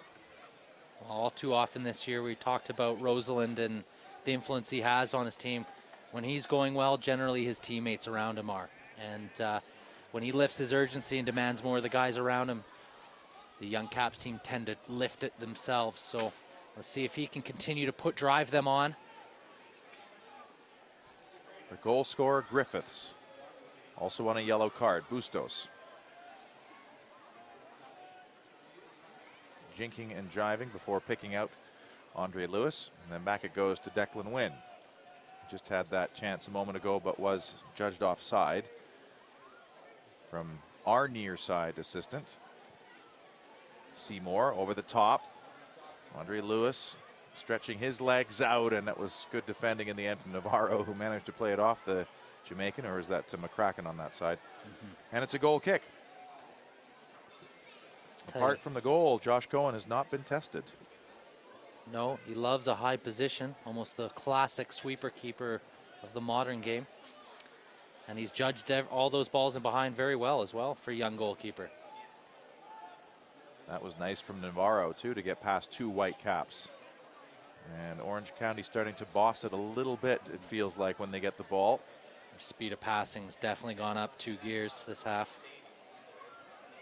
Lewis will not give up the fight here, but it's back to the goalkeeper, who again is outside his penalty area. Confident first touch, and then past Clark up to Cortez, who flicks it, but didn't really have a teammate behind him. And Marco Carducci, who'd like to have that set piece back, you have to think. Plays it in behind Farmer. And a right-footed ball. It looks like it's going to be in touch. We've seen a couple of those this half from Jackson Farmer, something that he'll want to tidy up a little bit, keeping possession. Here comes another substitute. And it's the man who, again, played on Friday night. We thought might be starting again here today, but Denzel Slogger onto the park. And he's coming in for the skipper. Well, it's European experience for European experience. Into the game comes a Dutch player for a Swiss player. Slager from Amsterdam. Spent his last stop was in England, though, with Coventry City, where he had a handful of appearances in League One. Grew up at Utrecht and played for Weilwijk in the Eredivisie. I wanted to say that so bad. I couldn't wait for him to come on, actually. I was practicing it all evening as Marco Bustos overlaps with Blasco. Again, those happy feet at the edge of the penalty area. Tried to poke it through for Bustos, but Orange County resolute at the back for the moment. And now it's Blanco trying to get around the corner on Bustos. And he just took it a little bit too far. A German practicing Dutch pronunciation. Well, he's also a Curaçao international, too, just to add to the mix. He's quite a blend. He played for Curaçao at U20. Slogger. Better you than me. Seymour and Dean into Orange County territory. Zips the ball through, trying to play a very advanced win with Lewis. Back to Declan Wynn. Once Lewis gets into those areas, if he gets his head up and sees 3 white shirts looking to attack the cross, don't let them down. Put something in and see what happens. If you get your head up and see none or one, maybe start again. Victor Blasco is called for the foul. Oliver Weiss asking for a yellow card.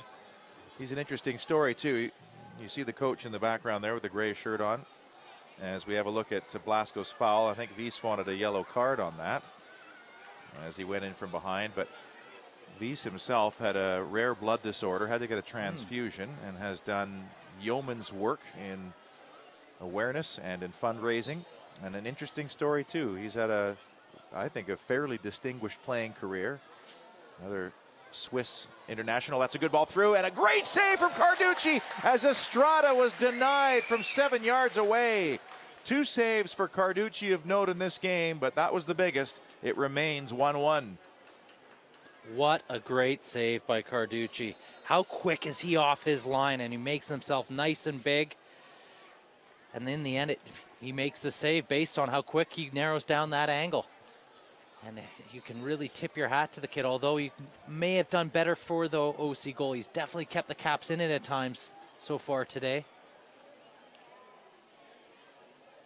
And if you're a fan of the Orange County, you've got to think David Estrada's got to score there, too. He's got to just take a deep breath and slot it home, and especially a player of his pedigree coming from Major League Soccer.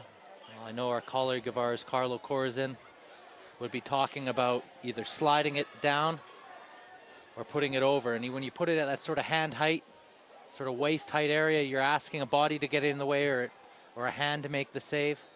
Pick one or the other. Popara with this free kick as he hoists it up and headed away by Sandu. And then Andre Lewis helps it on, but only as far as Blanco.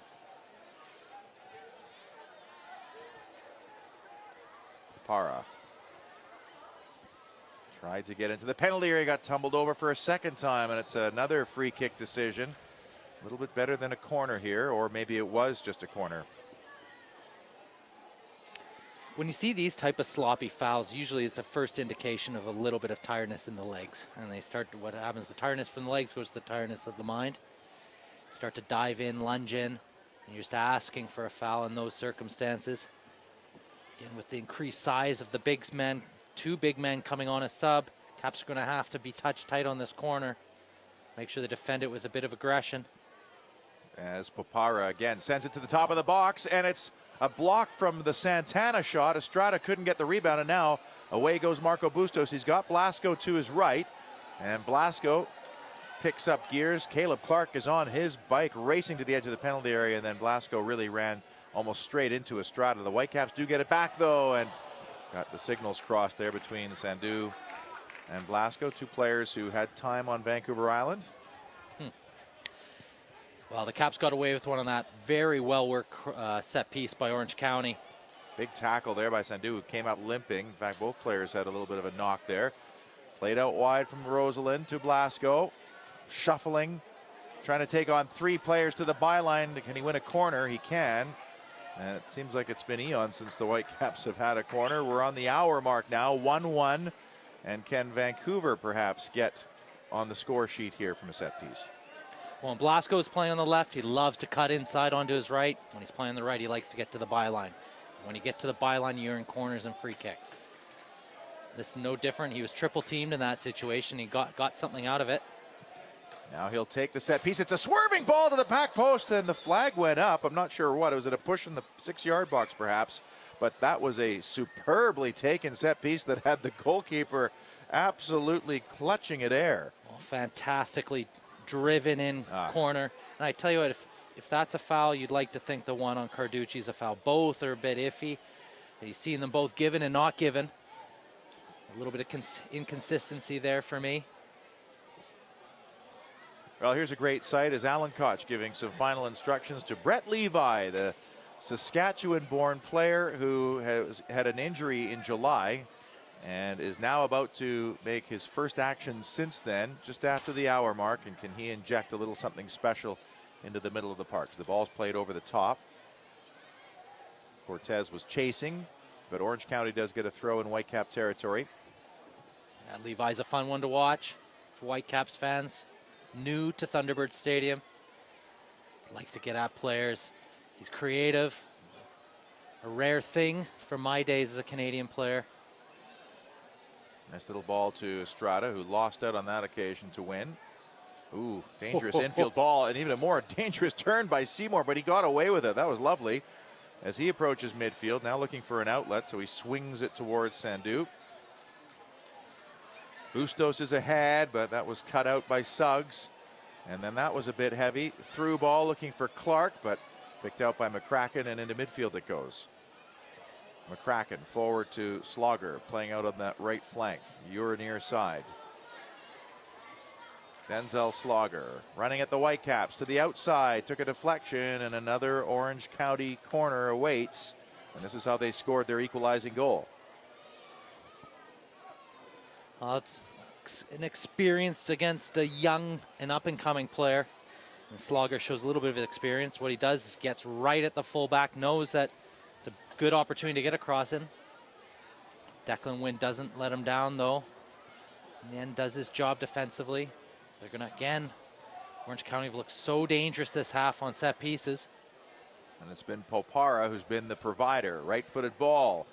And the first man there was Wynn. Now Santana. Second phase of this set piece coming up. Popara infield, little tumble from Cortez, no foul. Christian Dean picks it up on the other side. Finds Bustos.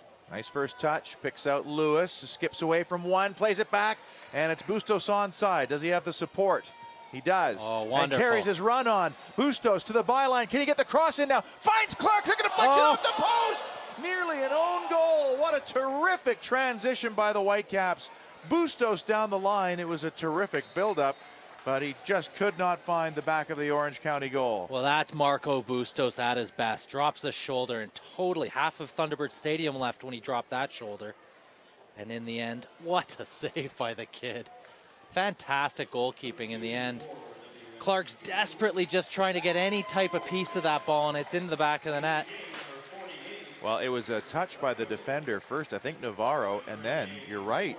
What on a that save. angle, Cohen had to actually reach up as he was down and deny what would have been quite a goal for the Whitecaps to retake the lead. In the meantime, you heard Brett Levi's name on the public address system. He replaced Victor Blasco, and he's on this near side for us as the ball is played then to Estrada as Orange County takes over. But that brought the fans to their feet for a moment.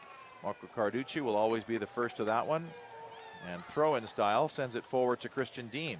You can see why Bustos is being so heavily touted. And that's a good burst of pace from Christian Dean, who spots Brett Levi's, who's in behind. Suggs is there, and so is the goalkeeper. Not a bad idea from the big central defender, who was provider on that occasion as he went for a late charge into the Orange County half of the park. Inviting crossfield ball, and Brett Levi's just about gets on the end of it. Suggs straight to Farmer. He plays it safely back to his goalkeeper. Cortez will chase, though, and put the pressure on. Good distribution again from Carducci. Terrific ball. Bustos takes, and he leaves his man in his wake, then cuts infield, pokes it through neatly, and Clark tried to reverse the ball back and almost found Bustos on the give and go, but away comes Blanco. And then for McCracken, coming up from right back into Whitecap territory. We go back and forth a little bit. This game is livened up. Certainly has. Orange County wants to win it, and of course the Whitecaps do too. But it's created a little bit more risk here in minute 66. So Levi. much of it's coming through Bustos for the Caps. And Levi scampering away, finds Bustos, and away goes Sandu on the overlap. Has to keep his run to be onside, but it's Bustos carrying through, dips a shoulder again, but almost ran straight into Navarro that occasion, and back and forth we go as here comes Estrada sprinting down his left flank. Estrada trying to shake off Sandu. Got past Levi as well, or Rosenlund, and then gave it away. Up steps Christian Dean, and now it's the Whitecaps' turn. As we've got a little bit of a rally going on here with Levi and Andre Lewis to his left. Levi looks towards his right this time. I tell you, Caleb Clark has every right to be aggrieved there. He's made two very good runs. He's held his line. Just asking somebody to play him in. Declan Wynn stepping up to try to get that ball. Slogger stole it, and now Orange County give it right back again. And Levi looks lively. Yeah, he loves to get at people. Loves to take chances. And you just wonder if a player like that, if it hadn't have been for that injury, might have had at least a little bit of time with the first team. They're not shy with giving people opportunities at this club. People take notice of that, especially young players. Clark got frustrated there. That was quite a tackle from Seymour. And now the through ball. Lewis was held back. That should be a yellow card, and it'll certainly be a free kick. But it was a grab on Lewis, who otherwise would have been through, and the Whitecaps are asking for a booking here, and I think they're justified in doing so. I tell you what, how that's not a booking. If he's pulled his shirt and denied him a goal-scoring opportunity, at least it's a yellow card.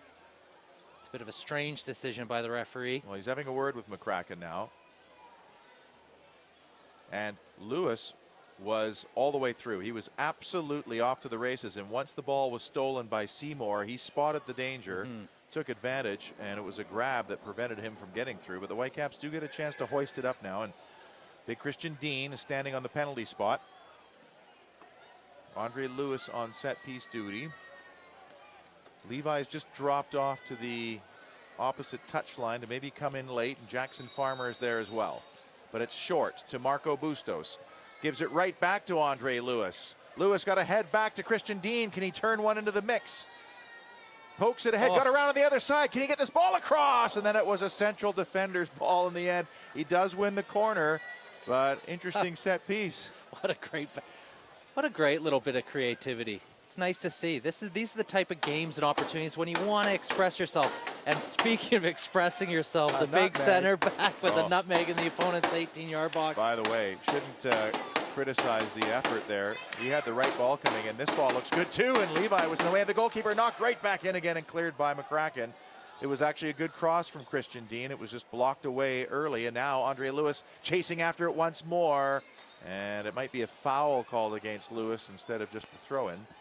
It's setting up to be an exciting last quarter of the game. Both teams going for it, chucking all risk aside.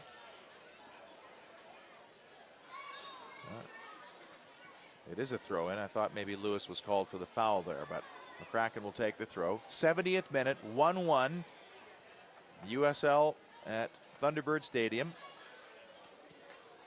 Ball switched across, and on the end of it is Santana, who's now come over to our side of the park.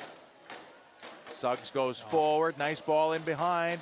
Suggs to the outside, and he just got his left-footed shot wide of the near post. If you're watching this online, you might even have your Facebook page open. You can become a fan of the USL on Facebook for exclusive league news and interactive content as Carducci plays it out. And the USL is also on Twitter. To become a league insider, just join club conversations by following Twitter, USL on Twitter. We also have exclusive giveaways on the USL Twitter feed as the ball is played into the path for Caleb Clark, who sprints forward to get on the end of it. He has no support in the penalty area, so he has to hold up. Then he picks out Bustos, looks over both shoulders, finds Seymour. Wynn made a run, a little through ball, almost threaded the needle. It's Levi's trying to shape up with a shot. Levi cuts it back, and the steam was taken off of it by Suggs. But definite energy infused into this game from the Saskatchewan native. Yeah, and they just look like they're all brimming with confidence all of a sudden. From a possession standpoint, the Caps are just going for it. And now Levi steals again, but just away from Navarro. Whitecaps keep the pressure on, though. Lewis, it's Bustos, and then Brett Levi. Can he serve one up?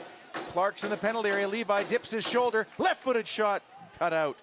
And then Seymour will leave it as it bounces neatly to Dean. Again, he gets on his bike and turns the corner on the outside. Still going Christian Dean. We didn't see that so much in his MLS appearance at Houston, charging forward, but he's got the bit between his teeth right now. And why not? He just nutmegged a player, won a corner. And now he goes backwards to Seymour, who's covering, and it's all the way back to Marco Carducci. Cortez making a vain attempt to close down the Whitecap goalkeeper. Bustos reached out to pull it in and is called for it. Fans didn't like that, but well, you can see why people like Levi can get spectators out of their seats, Peter, because they drive at players. They're happy to take defenders on. And we just saw for Man United this week, and Martial is one player. He's getting so much credit because people are excited to see players that are willing to take fullbacks and center backs on. Whitecaps are making another substitution here, and here comes Thomas Gardner, who is going to come on for, is it going to be the fullback? No. Was it? I didn't see who he was taking off. Was it Roseland? It was Roseland is coming out. So Gardner's coming in. Marco Bustos takes the armband. The goal scorer gets a curtain call here on his 29th birthday. And young Thomas Gardner comes into the match. You can see everything you need to know about the Caps and their philosophy on betting in young players in that substitution. A 29-year-old Canadian going off, despite the fact that he's the skipper, and giving a young player a good opportunity, a good 20 minutes with injury time to go and enjoy himself out there. No pressure on the young man. Well, with 18 minutes to go, a game very much in the balance. He could be a hero with one good pass or popping up at the right point in the penalty area as Suggs looks for a target. Orange County still have designs on extending this wonderful streak of theirs to make it 8-9. Levi almost won the ball back. Suggs keeps it in play. Levi's going to put the pressure on, and he does win the ball. Industrious work from Brett Levi again, outside of the left foot, and it's Griffiths there to poke it back to his goalkeeper, who had to be careful with a bouncing ball, but finds McCracken. And have you ever met a person from Saskatchewan you didn't like, by the way? That's the other thing about Brett Levi. It's not a soccer factory yet. The Whitecaps do have a training center there, of course, and an academy. And they'd love to mine the prairies for more talent, but Levi is the trailblazer in that regard as Slogger. Tries to get to the outside of Wynn. Defers for McCracken. Right-footed delivery, looking good and over everybody's head, and then it's Santana, and it was played right towards Cortez.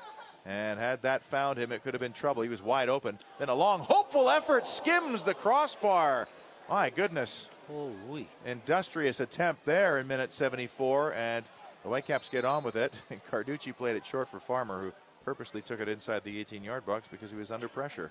Well, the football lines indicated about 35-yard side volley strike, and by the way, that didn't miss by a lot. Ended up just nudging the top netting.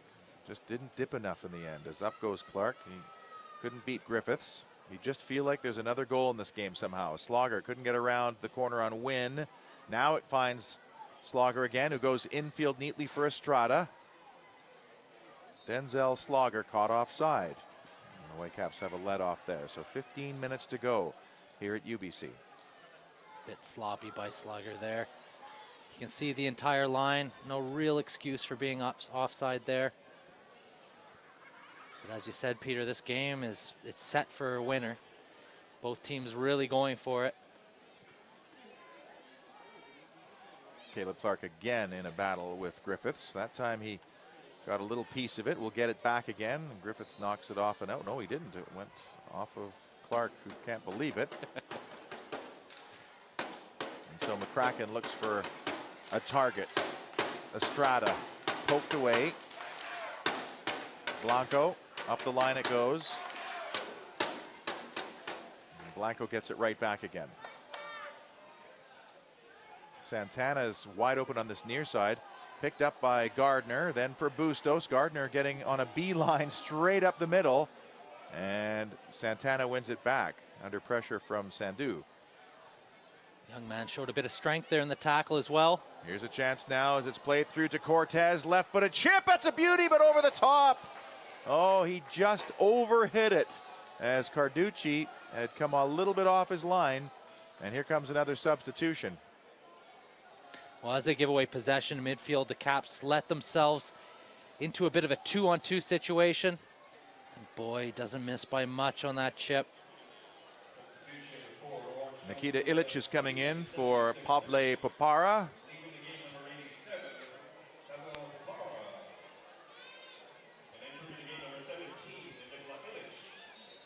Confirmation from our public address announcer here as Ilic is in, and he'll take over on that far side, may even be on set piece duty from Vista, California. Vanguard University product. Through ball for Clark. And this time he manages to hold up. Layup for Lewis. Lewis asking a lot of Brett Levi. He could get there. Does. Brilliantly done. Now can Levi forge into the penalty area? Does. Still moving Brett Levi. Back to Bustos. Top of the box. Levi still there. Lining up a shot. Dropping a shoulder. Trying to play in Lewis a little bit too intricate on that occasion. But you just get the sense that Brett Levi is going to find himself an opening and unleash one. That's a great turn from Bustos, too. Marco Bustos attacking the box. Taking on three players, chips it in, and just a little past Caleb Clark. Quickly bowled out to Blanco. It's been a good game, the second half especially. Some fantastic work by Levi and Bustos. Oh, and Clark was held back and cleared up straight up in the air from Griffiths. Clark still battling away. And then Blanco came back, but for a moment there, it looked like it might fall kindly to Clark, who's been a little bit unlucky in this game. Hasn't had a clear-sighted goal. Declan Wynn will go all the way back to his goalkeeper here in minute 78. Well, all you need to know about hurting defenses comes from players that are willing to be creative and try and take risks in the final third. Levi is definitely given that, and you can tell that now Bustos is running with that flavor as well. Extremely tidy with his touch, too. You just saw there Gardner with a neat little ball played back infield to Clark. Now it's Tommy Gardner. Declan Wynn. Youngster Gardner finds Lewis. You can see how urgently Gardner moves the ball, keeps the team playing quickly. Seymour picks out Bustos. Levi again. He's going to take on Suggs. Left-footed ball. Looking for Clark in the back post. There's Lewis. It's loose, and out comes the goalkeeper bravely to dive at Lewis's feet. And another chance created by Brett Levi. Well, he's given them such a lift since he's come off a sub, and that's what you're asking of your subs. Just a little flick there. If it takes a touch in any different direction, may have been a goal-scoring opportunity. But in the end, McCracken does a good job of defending at the back post. Again, you see Levi taking it so beautifully, but on that occasion, he was dispossessed. And now it's Santana through to Cortez. A little reverse and just behind Santana. And so Gardner picks it up, finds Brett Levi. Through ball, pinged into the feet of Caleb Clark. Overlapping is Marco Bustos. Andre Lewis is at the back post. Bustos to the edge of the penalty area. Is he going to run for it infield? He is. Tried to play it through, and that was unfortunate. It fell straight to David Estrada. This game is stretched at the moment as both teams look for a winner. Nothing to lose for the Whitecaps right now. They're down near the bottom of the USL as Cortez dancing into Whitecap territory, shaping up with his right foot, and then just a little firm. It's the second to last game, too, at Thunderbird Stadium. One last chance to come out and experience USL play at T-Bird. September 20th, season finale against Austin Aztecs. And that's Fan Appreciation Night as we wrap up WFC2 season. Here's a big moment for Caden Chung, one of the recently acquired or at least signed youngsters. He'll replace Andre Lewis in minute number 80, so he'll get 10 minutes of work. As again, we see the transition to some of the younger players. This is a big moment for him as well. First 10 minutes as a pro, and these 10 minutes you'll never forget. And you're hoping these are the first 10 minutes of what could be a long career. And that changes flanks for Brett Levi as well, as he'll move over to the left-hand side, and Chung will take the near side. Sandu infield for Bustos. And wouldn't it be something if one of these youngsters, Gardner or Chung, could somehow get on the score sheet? It would. And take all 3 points. You talk about the birthday boy scoring. Well, the debutantes, I'm sure, would love that as well. If Gardner's had some action, but that's a poor ball on that occasion from Dean straight to Santana. Gardner trying to close down. I think Blanco. Gardner's done a great job since he's come on. He's really set the tempo in the middle of the park, quickly closing down players, getting on the ball, moving the ball quickly. He's busy, there. Very Yeah. busy. Slogger. Seymour thwarting his forward movement. Suggs. Neatly in field. Estrada still running. Stolen. Nice ball. Bustos takes it so beautifully on the turn. Look at the sprint forward from Caden Chung. Here he is, the youngster, wearing number 63. Nice little moves, got through. Caden Chung with a great chance.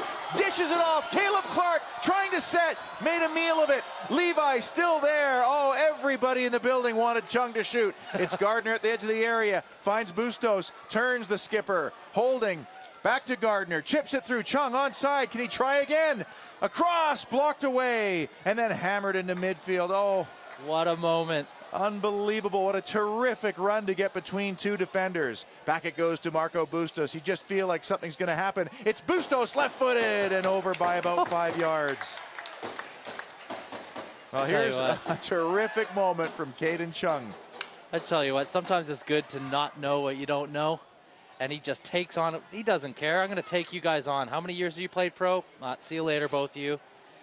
And wouldn't you have loved to have seen him how to go on goal? He's so unselfish in that situation. In fact, he's put it on a plate a little bit for Caleb Clark.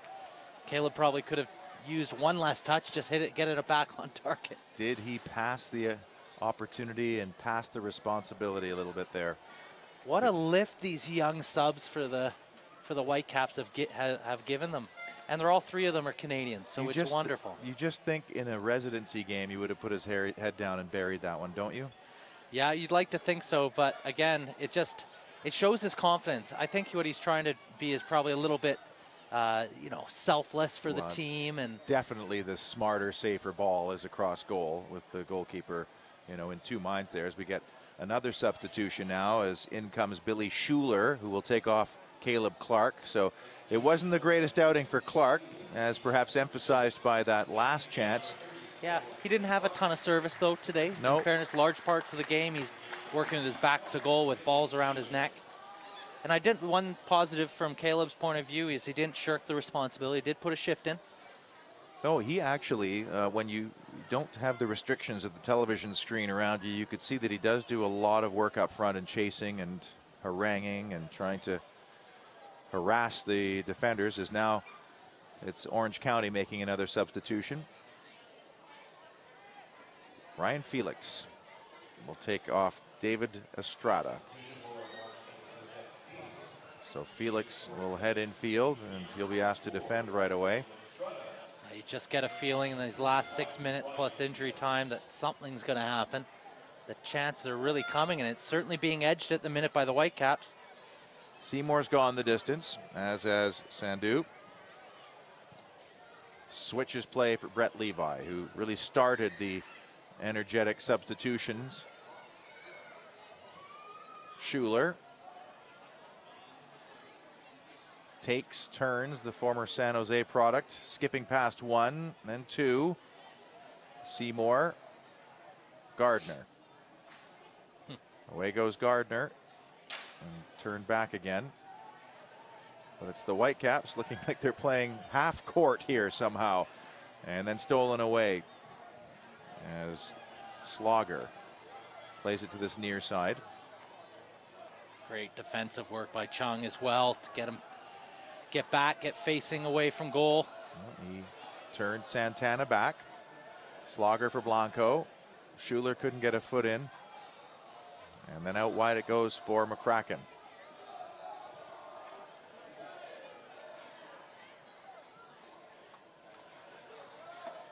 Slogger running forward again, and a little bit of room to run into, and then Carducci just scooped up the little deflection off Wynn to prevent the corner, as we're down to the last 4.5 minutes of normal time. Farmer, up the line it goes. Sandu. He's got Chung ahead of him. Chung was red there, handball though. Just one hand though from Josh Suggs. And the referee actually said the ball had gone out. It wasn't the handball, it had gone over the touchline. Oliver Weiss looking a little frustrated in his technical area. Schuler trying to open something up as Bustos had a look over at Levi. Sandu sends it through, and it was cleared away. Navarro and Navarro again, and back to Cohn. Left-footed clearance. Cortez got a flick on it. Sandu still has a little burst of pace at the end of the game and neatly steers it back to his goalkeeper. Carducci looking forward for Levi over his head. McCracken nods it forward. Cortez back to goal. Little layoff. Blanco, Suggs just ran past him. Can he keep it in play? Desperate to do so. Does very well, Josh Suggs. And if Orange County can score off this moment, you'll have to look at that moment of desperation from the left fullback. Spends a lot of his time in the final third for a fullback. Loves to get forward. He's had a very strong game. Now Griffiths, the goal scorer for Orange County. Over to Schlager at the outside. Right-footed ball straight into the mitts of Marco Carducci, who wants to distribute early. Picks out Levi. Ooh, Tommy Gardner got himself out of trouble with a terrific touch. And now it's Christian Dean who thumps it forward. And that's going to angle off and out. All USL regular season and playoff games are available live, free, and in HD on YouTube. Connect with the USL YouTube channel today.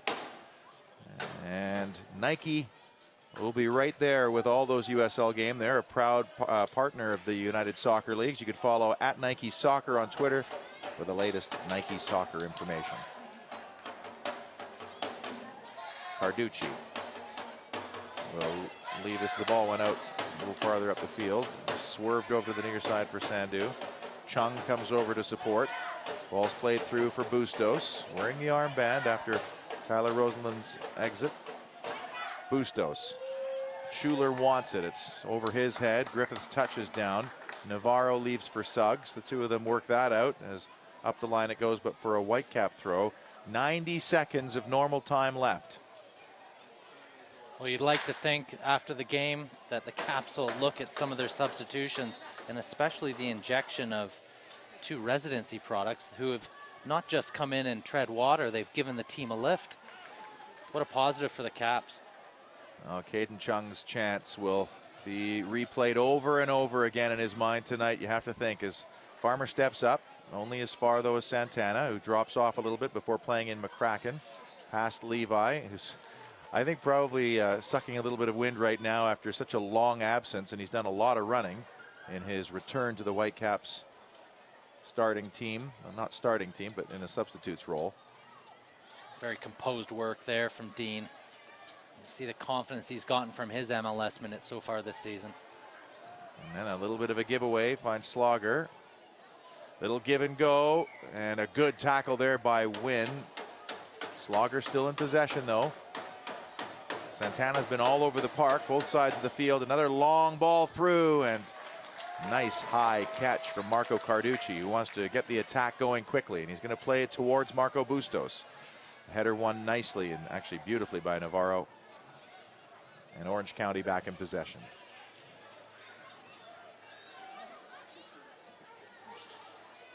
Village. Blanco. Slogger. Sends the cross to the far post. Suggs is there, sends it straight up in the air, and that time it was Carducci winning the battle with a cross against the much larger Cortez. 3 added minutes, and we're into those now. Sandu launches it. The flag goes up on Billy Schuler. Composed offside trap work to perfection there, and Orange County wants to get right back underway with Navarro. Slogger. Stealing in was Levi again. Bustos. 2 players in an offside position, couldn't play it through. And then played it right to Blanco. And look out because Cortez is in between the 2 center backs. Illich. Suggs almost dispossessed and then stolen away by Schuler. Marco Bustos over his right shoulder. Here comes Billy Schuler. Infield again for Bustos.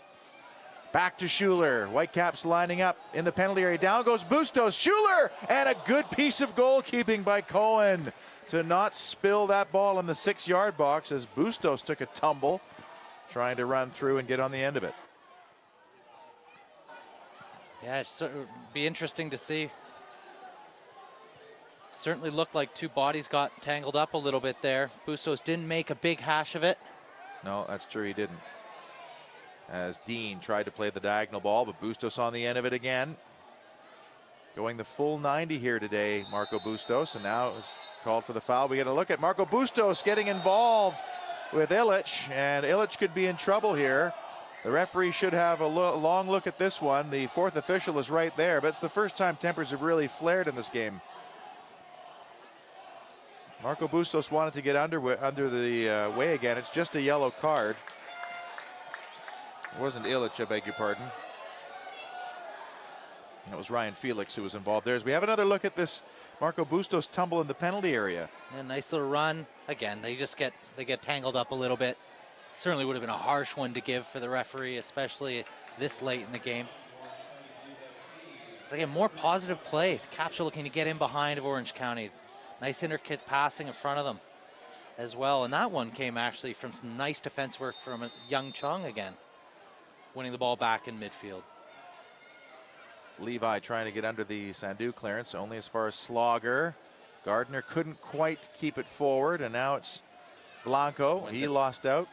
Wins it back again, though. Gardner all the way back to get possession in favor of WFC2. Ball launched over the top. Schuler backing in. Griffiths with a header straight up in the air. Levi, but only as far as Gardner, and he'll battle away with Blanco. 2 players ganging up, including Jackson Farmer. Now it's Levi.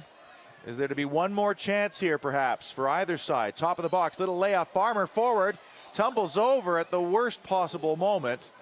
And Christian Dean was up the park as well. And that's it. The 3 minutes are up. The Whitecaps in Orange County will settle for a 1-1 draw. Alan Koch and Oliver Weiss shaking hands at midfield. 1-1, Mark Rogers.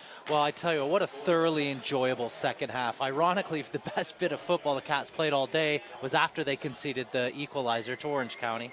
But I think they'll be very pleased with how they responded. not just the fact that they got themselves more chances, but the confidence and the speed of football that they played after they conceded was very good. And in the end, they took the top of the Western Conference team right to the wire today. In fact, I think Orange County will be leaving the pitch going, you know what, we may have edged it first half, which they certainly did despite being down 1-0, but really got stretched the whole distance by such a young Whitecaps team, Peter. And I think there's tons of positives to draw from that, and certainly those two young residency guys coming in, as well as the Saskatchewan product, Levi, will be some of the big positives that Alan Koch would draw upon. Well, Brett Levi having a little laugh, I think, with Jackson Farmer there for his stumble at the end at the edge of the penalty area. A very good performance from the Whitecaps. Two youngsters introduced, and 1-1 the final. Griffiths scoring for Orange County. The birthday boy, Rosalind, for the Whitecaps. Thanks for watching, and on behalf of our crew and Mark Rogers, I'm Peter Shad saying see you in a week. Sunday, September 20th. Whitecaps close it out with Austin Aztecs.